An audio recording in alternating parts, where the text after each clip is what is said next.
Hello friend, কেমন আছো তোমরা? বেশ কিছুদিন পর আবার ভিডিও একটা নিয়ে এসেছি। আজকে দেখো একটা নতুন একটা সাউথ ইন্ডিয়ান রাইস, এটা হচ্ছে লেমন রাইস। যার জন্য দেখো আমি সাদা তেল দিলাম, তার মধ্যে বাদাম দিয়ে একটু ভেজে নিয়ে একটু ছোলার ডাল আর একটা অরহরের ডাল দিয়ে লাল লাল করে ভেজে নেবো। নিয়ে ওর মধ্যে আমি একটু কারি পাতা দিয়ে দেবো। কারি পাতাটা হালকা করে ভেজে নিয়ে একটু আদা বাটা আর এদিকে হচ্ছে তোমার হলুদ, এই দুটো জিনিস দেবো। দিয়ে একটু ভালো করে কষে নেবো যাতে আদার কাঁচা গন্ধটা চলে যায়। হলুদটা দিয়ে অবশ্যই দেবে, নাহলে কিন্তু রাইসটা ইয়েলো কালার হবে না।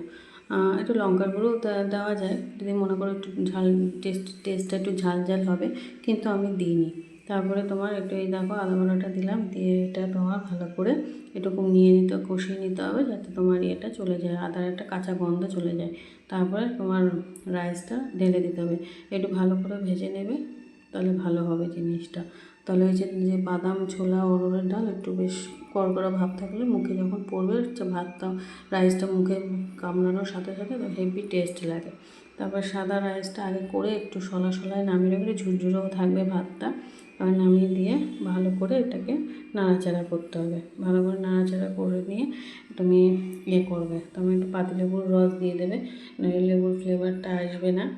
আর তোমরা সবাই আমার পাশে থেকো, কারণ তোমরা না থাকলে আমরা এগোতে পারবো না।